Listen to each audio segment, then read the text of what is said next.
Hematoma, the blood comes from the meningeal artery rupture due to some sort of trauma directly to the skull, and the blood pools above the dura mater. So it's between the periosteal dura and the skull. Okay? And signs and symptoms, the most important one to remember for the epidural hematoma is going to be that lucid interval. That's where that person hits their head and then they're fine. So you might have a patient that you're seeing in the clinic, the family will tell you, well, they hit their head last week and they seemed just fine, but then all of a sudden I tried to wake him up this morning and he wouldn't respond. That's terrifying. Okay? That's a lucid interval. That's that time between the hit on the head and symptom demonstration. Okay, moving on. Let's move over to the other side. Now this is a subdural hematoma. So the word subdural, where do you think the blood's going to pool? Below the dura mater. Great. Okay. We have the same thing with the skull. So here's, the suture lines are still there. Okay, there's your skull. And then you have your periosteal dura. It's the first lining that's, bless you, that's tightly adhered to the base of the skull.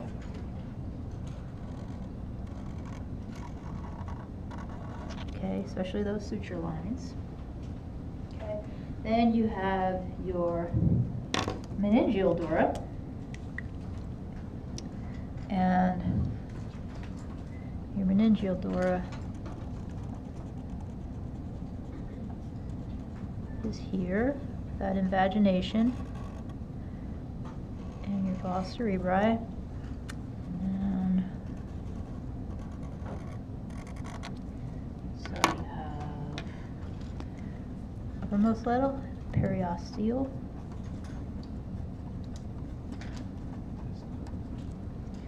Okay, directly under that you have your color. Where's my, there it is. Meningeal dura.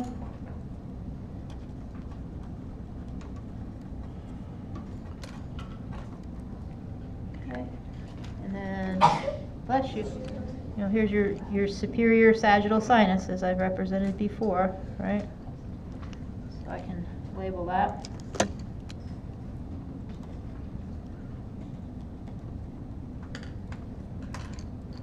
There's your superior sagittal sinus, and that's nothing more than a place where your CSF, extra CSF, as well as venous circulation is going to be collected and removed from circulation. And then over here on this side, right now, on this side, I'm going to represent normal. Okay, so normal here is going to look like, here's your arachnoid matter with your trabeculae. Okay, and this is just a normal situation that we've seen before. And the normal with the pia matter, it's tightly adhered to the CNS, so tightly adhered to all the sulci and gyri. Okay, that's your pia matter.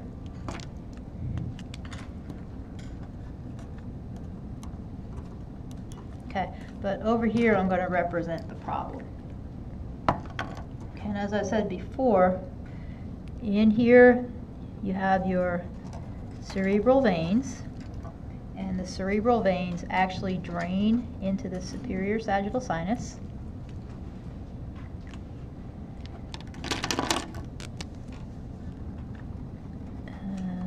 Cerebral vein, and does anybody remember the name of the vein that connects the cerebral vein to the superior sagittal sinus? Bridging vein. Yeah, it's the bridging vein. Great. That's going to be your bridging vein. Okay, these are going to be super important in the presentation or the production of a subdural hematoma. Okay. The cause of your subdural hematoma, let's start with that. It can be a hit to the head, but it's going to be a very special kind of hit to the head. It's a hit to the head that causes a rapid flexion and extension movement of the neck. Okay. So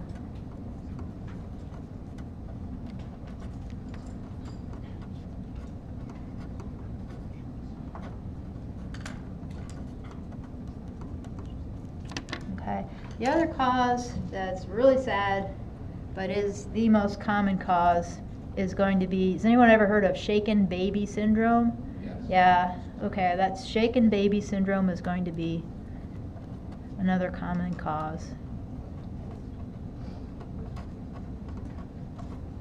Okay. And with shaken baby syndrome, if somebody's taking the baby and shaking them back and forth, you can imagine the head going back and forth like this. Now think about those bridging veins coming up and going into the superior sagittal sinus. You see how if I do that, they can get sheared, right? So that's just that flexion extension moment at the neck can cause the shearing of these bridging veins. So here on the affected side, blood pools underneath this meningeal dura due to the fact that the cerebral vein and bridging vein have sheared. Okay, so located in this subarachnoid space, you have your cerebral veins, and then you're going to get all this pooling of blood. And it's a characteristic. It's a lot of blood that's pooled down in this area. Okay. So it's not tethered by the sutures whatsoever. It's usually a large area of blood. And this is venous blood that comes from the rupture of the bridging veins due to the shaking. Okay. And again, so here you have you still have your arachnoid matter here with your trabeculae. But what happens is the brain is severely compressed on this side with a large pooling of blood. You can see that's a problem.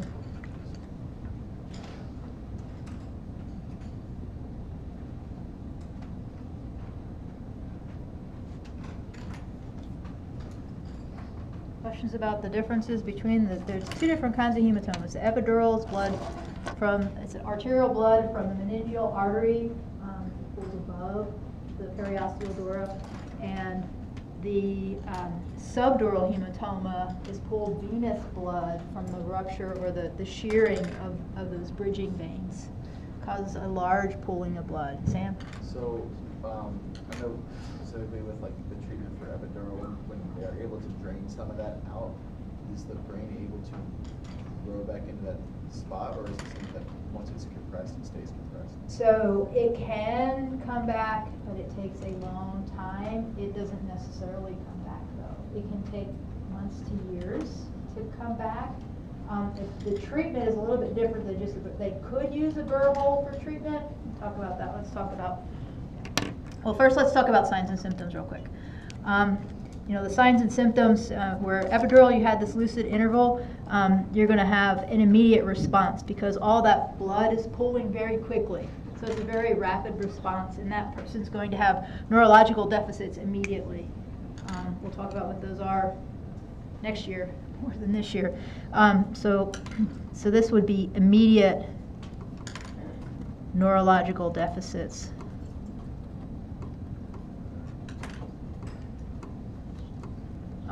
And they could immediately go into a coma.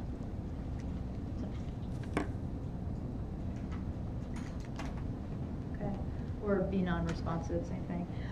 As far as the treatment is concerned, it depends on how much blood is pulled, but the treatment, it typically isn't just a small little burr hole. For this, the treatment is going to be something called a craniotomy, where they actually remove a piece of the skull and allow the area to be open and get rid of the blood that way. So it's called a craniotomy.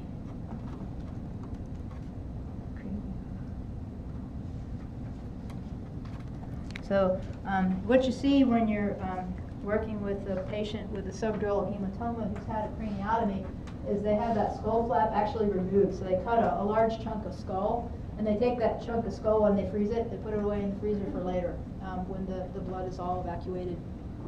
It takes a while, so think 6 months to a year. So your head's open. So what happens is they just sew the skin back up, so your brain is very vulnerable, right? Because it doesn't have the tough covering of the skull. So working as a PT in the hospital, these patients wear helmets, okay, just for safety. So that's what you would expect. And what you see is there's just skin there. There's no skull. Over time, if they start to do better and they want to replace the skull flap that they took, they go and do another surgery and just put it right back in. Okay? Yes? And just to go back to the drawing, just to make sure I have it right. The blood is pooling like in between. It's below the dura. Oh, the blood's up in there. Yeah, the blood is here in the red. Yeah, it's hard to. I chose the wrong color this year. So this is all blood. Yeah, this is all blood right here. Those are the blood areas. Sorry, the maroon is kind of close to the red. But the red here, I'll even label that. That's hematoma. Here's the hematoma. It's in red. Okay. Does that make sense to everybody? So this is going to be Hannah. Under cause it says hit to head for rapid. What is that next? Oh, flexion. Flexion is represented often by a like a check mark. Oh, okay. So this would be an abbreviation for flexion, and this would be an abbreviation for extension. Okay. You guys haven't gotten that yet, but you will. Yeah, rapid flexion and extension of the neck. Yes.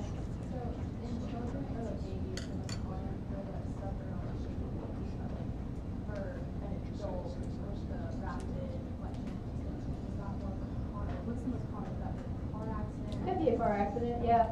But car accidents are pretty common. But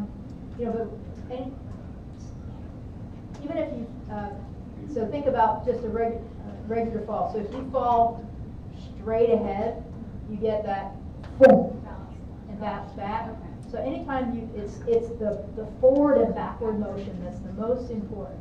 If you fall to the side, not so much. You can get an epidural, but not a subdural. So that's the difference. Okay. The big difference in patient presentations is the lucid interval. Okay. So future information. If you have somebody who just hits their head, you might want to have them go get checked out. Right? They could have an epidural hematoma and be in a coma in a week and not even know it, or a couple hours. You just don't know. Ben. So I'm assuming this bruising thing gets thicker and stronger somehow, and it's less. I don't know if it's any thicker or stronger than any other vein. It's the rapidness of the flexion extension. So I mean, all of your. I don't know. I honestly don't know if it gets. You're saying as you grow, it gets thicker, stronger. Because like if you take one of the adults, I don't think it's the same thing. I've not tried, so I don't know that you could generate enough force with an adult because you have to take. So the baby is if you can take the baby and boy, right? You can't do that with an adult. You can take the head and try. I don't know, but I think you can generate a lot more force with a little baby. Unfortunately, if the neck is floppy and their head is going, we have the extensor tone, or not tone, but extensor musculature. It's more supportive. With a baby, you have to really be careful to support that head, right? Because they don't have that. Any other questions? Does it make sense with the difference, though? Right? This is what you'll see in the clinic when you're working with these patients. Epidural versus subdural. Let's go ahead and move on. Okay. The next one. So realize those were hematomas. Okay. Now we're going to move into something called a hemorrhage. Two different kinds of hemorrhages. It's going to be your subarachnoid and your intracranial hemorrhage. Okay. We're doing okay. Again, I'll just go ahead and represent the subarachnoid on this side. So the subarachnoid hemorrhage is going to be on this side, and then this side is going to be the intracranial. And then to differentiate between the two, in addition to saving paper, I like to have the compare and contrast of the two things that are similar on the same page. So I think that just helps. So that's why I do it this way. And I'm going to start with the subarachnoid hemorrhage over on this side. Okay. And we have the skull. Same situation. So if you want to just go ahead and, yep, you have your periosteal layer right underneath your skull. And that's going to be intact. we're talking about a subarachnoid hemorrhage, so the periosteal layer is all good and fine. So there's your periosteal dura underneath your skull, most tightly adhered to the sutures. And then you have underneath your periosteal dura, you have your meningeal dura. Your meningeal dura has that little space that houses the superior sagittal sinus. Also helps to forms your false cerebri. There. Okay, so here's your periosteal dura, and then your meningeal dura.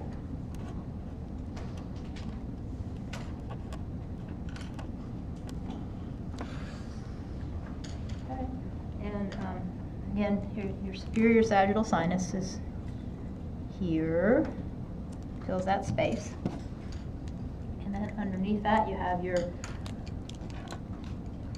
arachnoid matter, and your arachnoid matter is perfectly intact.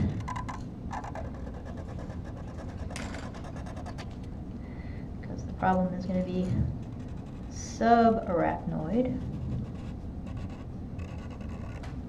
Okay, and with your arachnoid matter, you have your trabeculae. Talked about this.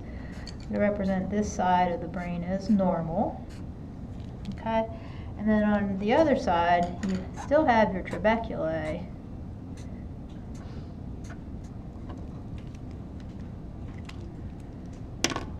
On the normal side, you have your pia mater, tightly adhered to the CNS, with all the sulci and gyri right there.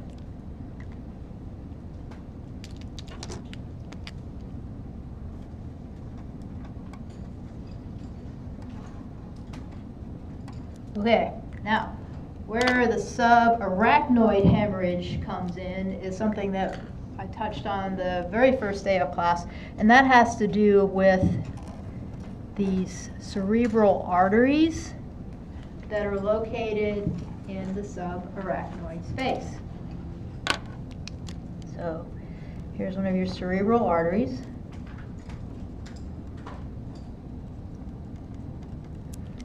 And your subarachnoid hemorrhage is nothing more than a rupture of one of your cerebral arteries. So all this blood starts to pool. And this is the one where I talked about the arterial blood pooling in the cranium and having no place to go and causing a lot of increased pressure and causing a patient headache.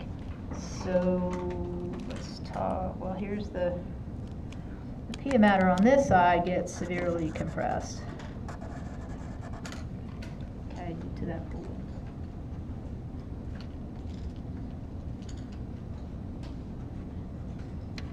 So let's go back and label some things here. Let's talk about causes.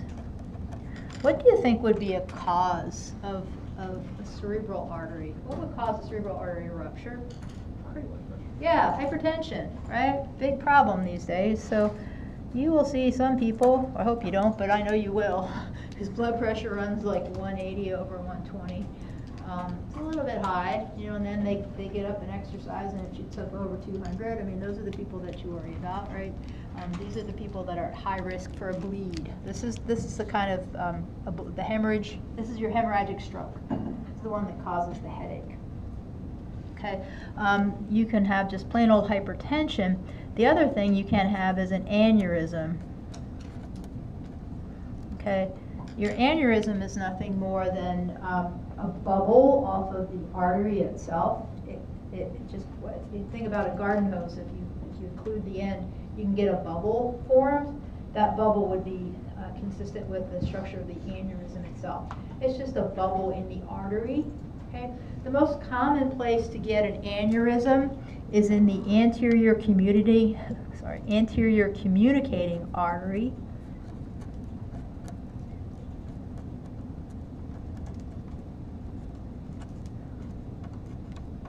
And which two arteries is the anterior communicating between? Does anybody remember?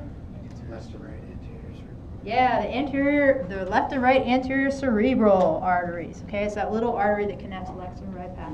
Okay, if you have an aneurysm in your anterior communicating artery, it's called a berry. B-E-R-R-Y aneurysm. And that's just because the aneurysm itself looks like a little berry when they visualize it via MRI or angiogram. Right, it's just this little stalk, little berry sitting off the ACA, or anterior communicating artery. Okay, as far as signs and symptoms, this is going to be a big old headache. This is a headache that you cannot get rid of. It won't go away. It's pretty severe. And if you have a headache and you actually have blood pooling in that subarachnoid space, that could also cause a stiff neck due to meningeal irritation. Okay, so I'll put in, sometimes somebody might complain of a stiff neck, but the headache is going to be so severe that the stiff neck isn't so bad. So from this one, the person has a severe headache. They might experience some other signs and symptoms. So if they have a bleed, the symptoms are going to be a headache and a stiff neck, but then they're also going to get other neurological deficits. So we'll just put that. So other neurological. So they could develop weakness, or they can develop sensory loss or spasticity. Big words. We'll talk about what those means, but let's just say neurological deficits over time due to the pooling of blood. Whole bunch of them. We'll get more into that next year. Okay, and the person goes to the emergency room. They do a CT scan right away. Any signs and symptoms of a stroke, because they're looking for a bleed. Okay, and the treatment is actually conservative. For the most part, they're just gonna watch and make sure things don't get worse. Just conservative treatment. Just watch it. The interesting thing about a subarachnoid hemorrhage compared to an ischemic stroke, which we talked about previously, is going to be that these patients recover. And once that blood is resorbed, they tend to do fairly well. So within 3 months, they're back to almost themselves again. Okay, it's pretty remarkable. Ischemic stroke, major ischemic stroke, not so much. Okay, questions? Is it partially because there's other blood supplying the brain, like where the circle was? Well, there's still other blood supplying the brain. It's not the fact. So that's an ischemic stroke. So an ischemic stroke is where it's devoid of blood. Here, it burst open. It's not like you're losing all of your blood. It'll eventually clot. It's a hemorrhage. So it'll eventually, it clots and then it just gets resorbed in the area. Any other questions? Okay, so that's your basics for your subarachnoid hemorrhage, and that's nothing more than brain bleed compared to your ischemic stroke. Looking at the intracranial, same thing. Here you're just thinking that the blood is going to be a small hemorrhage that's going to actually happen in one of the cortical hemispheres. There's a couple of places it can happen. So everything else is pretty much the same. So we can draw in our sutures, and there's our skull, and then you have your periosteal dura here. By now you should have a really good feel for your dural layers, I hope. Underneath your periosteal dura is your meningeal dura. All right.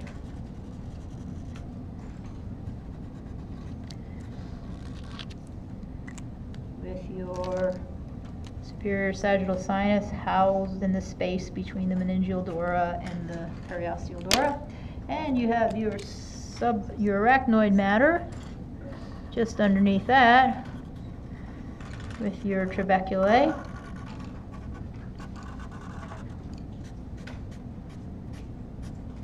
Coming off. Okay.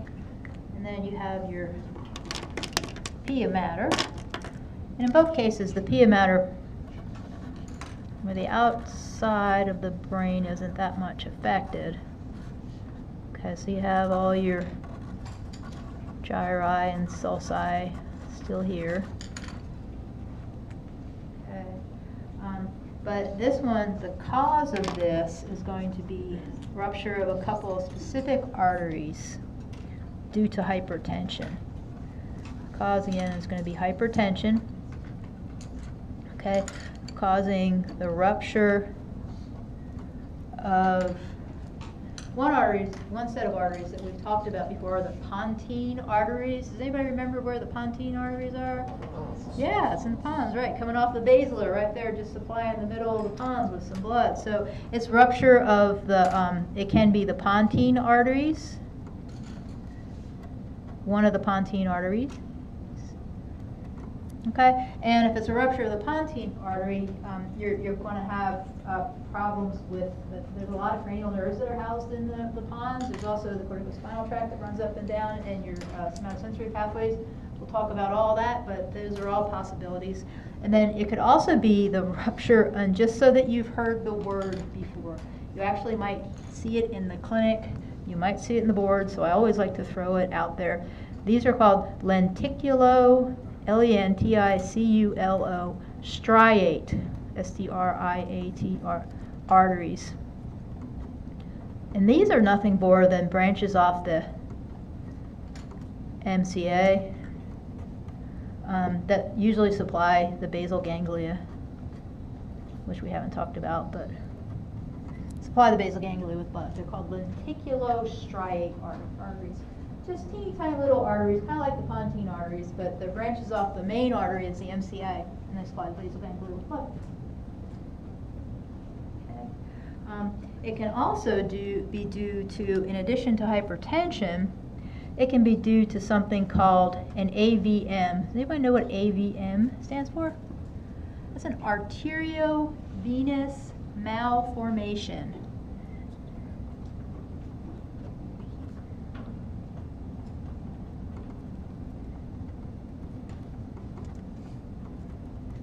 And that just means where the arteries and the veins come together. Okay, there's sort of a tangle there. And that's another common place for a rupture. If there's a malformation, if there's not a good connection between all the arteries and the veins, and everything kind of grows in a tangle. It's called an arteriovenous malformation. And the signs and symptoms here, person may complain of a headache. More apt, it's going to be focal. Focal means in a particular area, focal neurological deficits. So depending on where it is, if it hit the basal ganglia, then you might see some changes due to affecting the basal ganglia. Sam? Sorry, what does this say again under the lenticulostriate arteries? The little Branches off the MCA, they supplies the basal, BG is basal ganglia. They're just small little branches, kind of like pontine arteries, or those small branches off the basilar. Lenticulostriate are just small branches off the MCA. That's why the basal ganglia. And focal neurological deficits.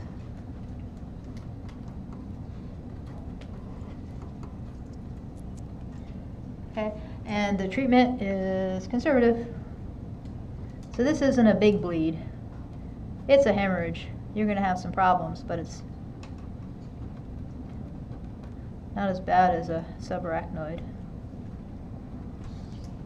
Okay, yes? I'm sorry, one more thing. The image that you drew looks very similar to the normal one, so what about it? Yep. What exactly is happening again? Yeah, so what happens is there's, so one of these little arteries, there's just one of these little arteries ruptures. So you're just going to get a little bit of blood in here.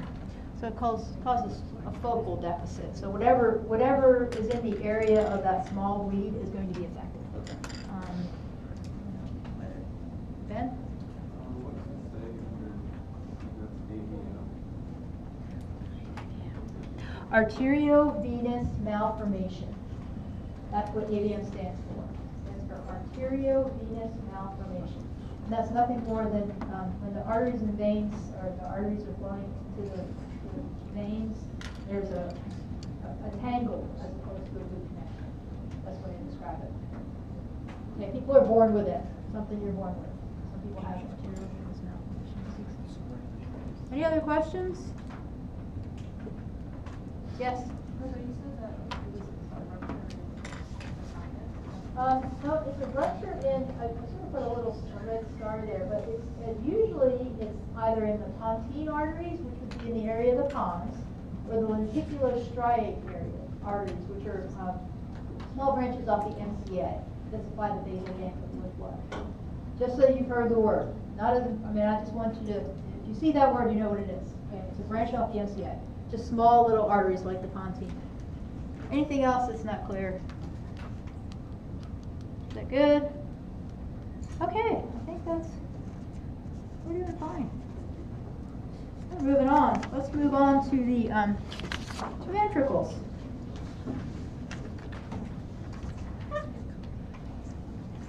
Cool.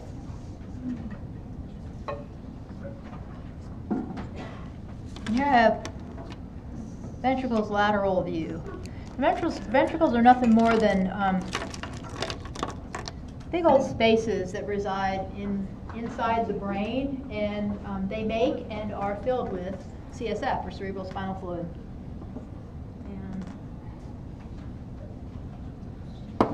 all right, here we go. What kind of section is this? Sagittal, right? Sagittal section. So here's going to be my cortex, cortical region. Here's going to be my cerebellum. Okay. Coming down the topmost portion of the brainstem is midbrain. And there's the pons. Here's the medulla. And here's the spinal cord.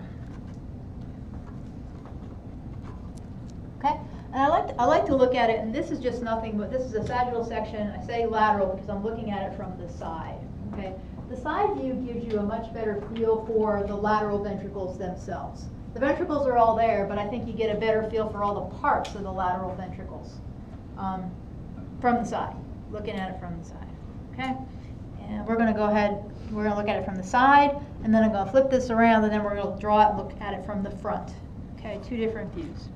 So you use whatever colors you want. These are different colors. This is we're going to connect the ventricular system with the meningeal system at the very end.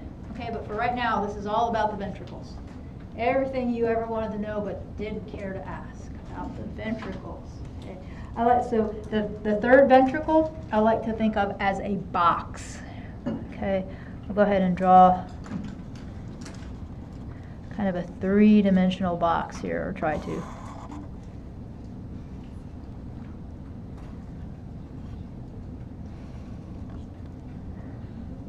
Okay.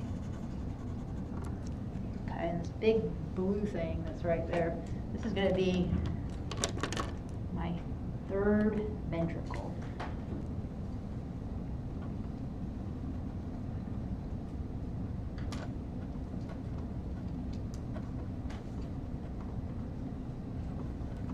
I like to start with the third ventricle because a lot of stuff branches off of it. Kind of an important ventricle. And since this is a sagittal section, so what you're seeing, this would be the left side of my head. So the right side is just not there. So you're just seeing one side. Okay, when I draw the lateral ventricles, from this view, you're going to see one lateral ventricle. Okay, so essentially, this third ventricle is cut in half. That make sense to everybody? So it would be on the equal on both sides. Okay. There's a special little hole here at the front top portion of the third ventricle. Okay. A lot of times when they have holes in the ventricles, they name them something special. And for this one, the special hole in the third ventricle that's going to connect the third ventricle with the lateral ventricle is called the foramen of Monroe.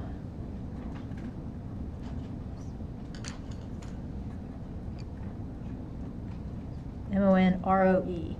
Foramen is just an opening or aperture of Monroe. Is that okay? Okay, and the foramen Monroe, so here's your third ventricle right here in the middle, and then coming off of your third ventricle, you have your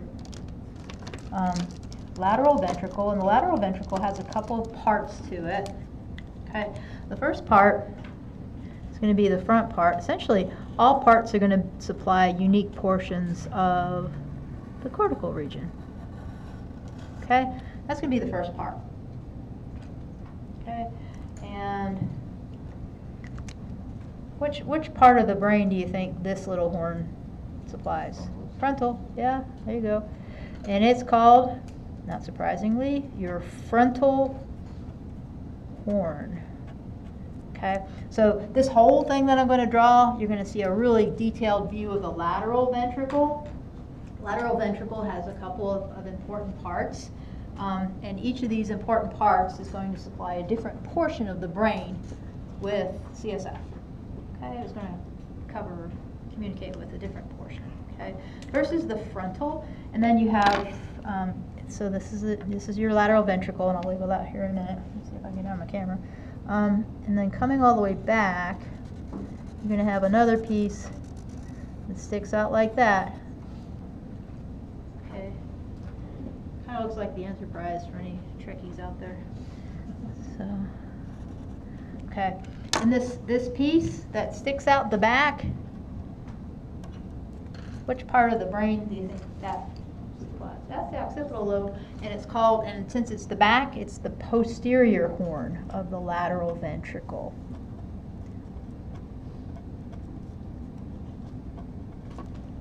Okay, that's your posterior horn. So lateral ventricle has a frontal horn, it has a posterior horn,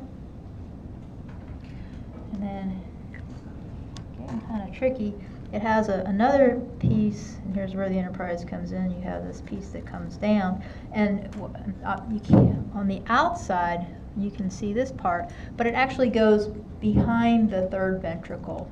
So to show that, I'm going to put a little dash line. So it's on the other side, or the outside of the third ventricle.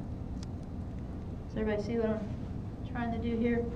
And then you just complete the circuit for the rest, and it connects here to the foramen Monroe. Okay, which part of the brain do you think this little piece here supplies? Temporal lobe, right. And it has a special, so this is called, so there's your frontal horn, you have your posterior horn, and down here below you're going to have your inferior horn.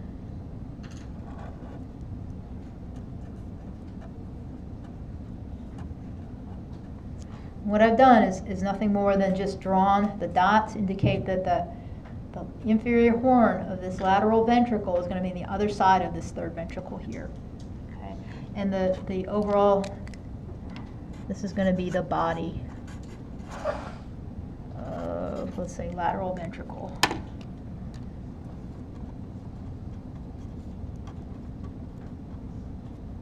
So it's actually pretty detailed when you look at it from the side.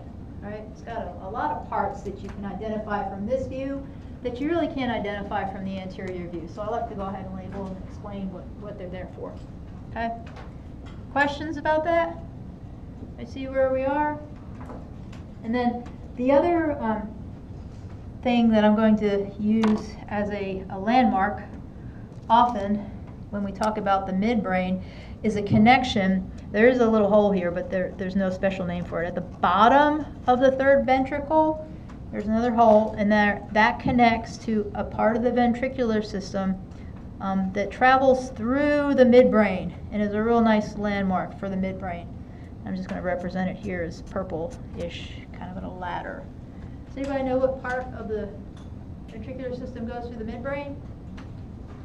That is your cerebral aqueduct.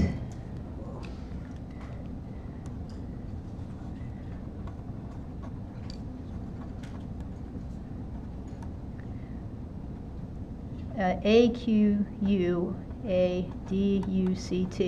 And in the future, when we see the cerebral aqueduct, we know we're in the midbrain. We're going to start looking at different parts of the brainstem. This is just future information for you. And then coming down out of there, I'm going to look at, let's use this color. There's going to be, this is my third ventricle. Here's my lateral ventricle coming off the third ventricle. Coming off the bottom of the third ventricle is my cerebral aqueduct, travels through the midbrain, and then I'm going to have another ventricle down here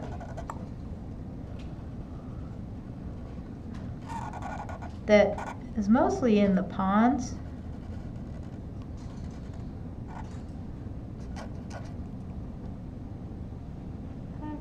Kind of a big old ventricle. And this ventricle has a couple of important openings, and it's going to kind of taper here when we get to the area of the medulla, and then supply the central portion of the spinal cord with cerebrospinal fluid as well. This, attached to the cerebral aqueduct, is your fourth ventricle.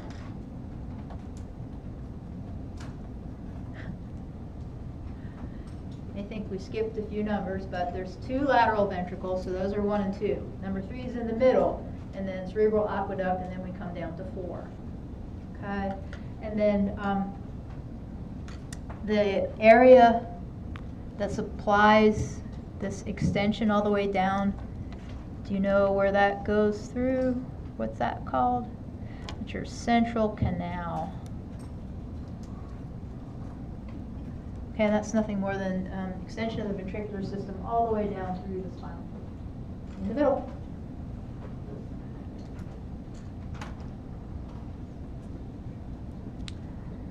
But there's a little bit more. If I think about the fourth ventricle, it has a couple of special openings.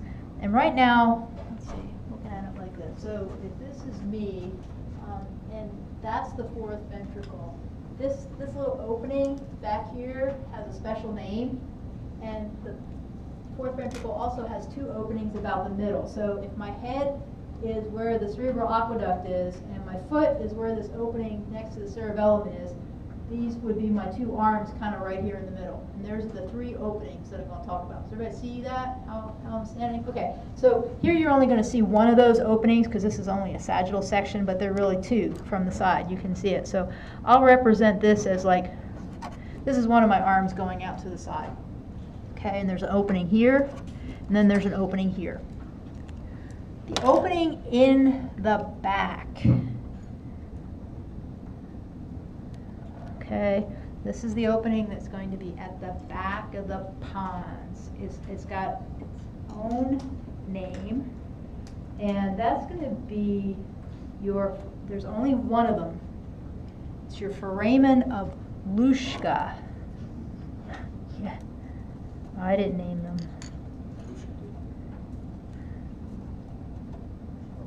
Luschka.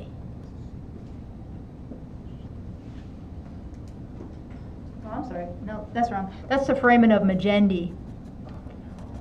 The other one. Meninges for middle. There's only one of them and it's in the middle. And then the other ones, there's 2 of them. That's your foramen of Luschka. How do you spell Meninges? Meninges is Magendie. And Luschka is Foramen of Luschka, Luschka. Okay, so Luschka, remember, is lateral, so they end up being lateral on the side. Meninges is one in the middle, and that one's the one that pokes backward. There's 2 of those? There's 1 Meninges and there's 2 Luschka. Okay, 1 Meninges in the back and 2 Luschka on the side.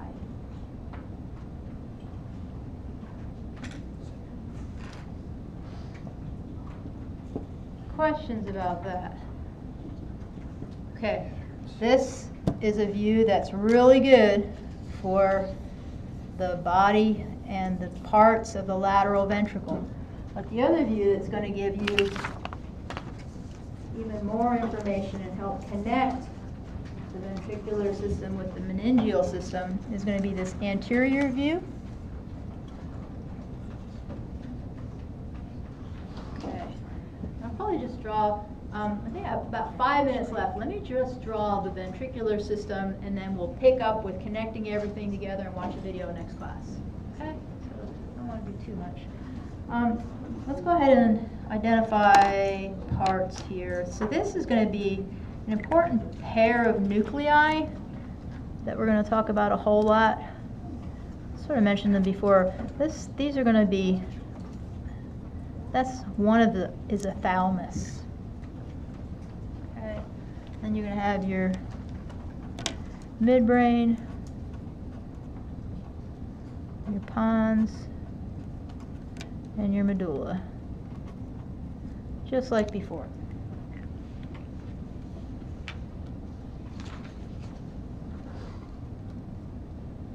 Okay, the last time I drew the third ventricle as more of a box.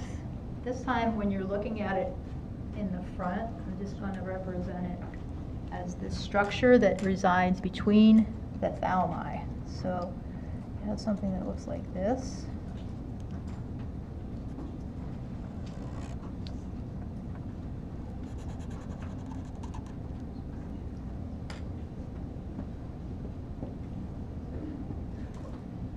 Third ventricle.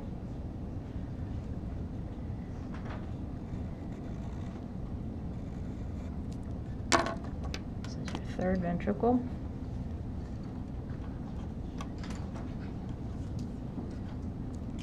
Okay, connecting the third ventricle with the lateral ventricles. Now you're going to see two of them, one for each side. We were only looking at one before. What are these special holes called up here? Correct. Foramen of Monroe.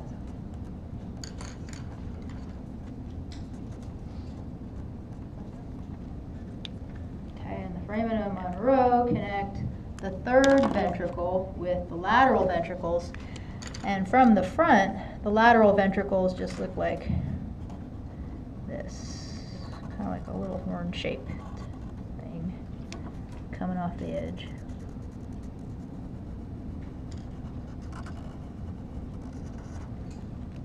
Okay, so you have your third ventricle in the middle, represented there in black.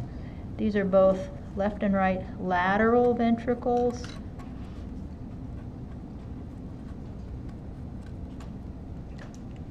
Okay, so to see where we are, just flip it around, looking from the front. Yes? Which one is number 1 and number 2? Pick one, right or left, I don't know. Whether you're right-brained or left-brained, I guess, takes the preference. Don't know. I think I used, what color did I use before? Use purple. Okay, coming off the third ventricle, down here that travels through the midbrain, I have this cerebral aqueduct, which is nothing more than an extension of the third ventricle to traverse through the midbrain.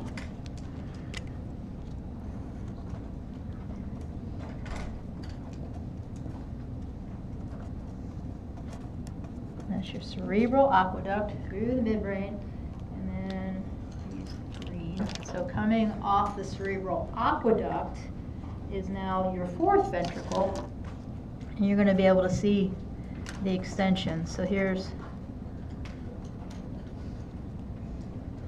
what this looks like.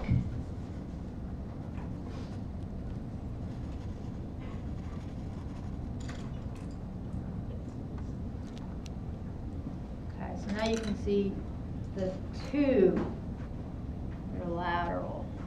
Okay, so the lateral ones begin with L. That's the foramen of Luschka. Okay, two different openings. And I'm specifically drawing them to the outside of the pons here for a reason. We'll talk about that next class. We're almost out of time. And then here's your foramen of Luschka. Okay, and then sticking out in the back, now toward the back, toward the cerebellum, which isn't pictured here, you're going to have your one in the middle, and that's going to be your foramen of Magendie. And they're going to be really important for connecting everything together.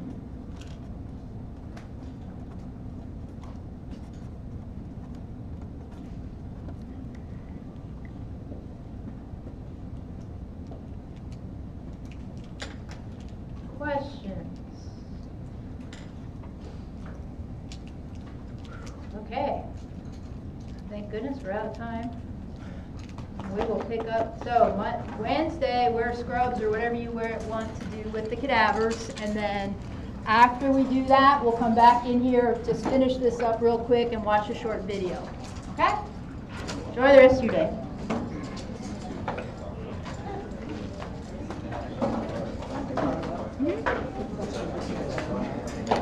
Is this entire thing is the same day? Yep, all the way through the middle. All the way through the middle. Okay. Yeah, I'm gonna redraw it. Yeah, it's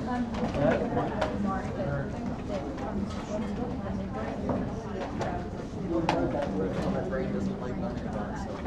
things for the pond, you'll have the fourth thing. Looks very different. So there's no foreign between. I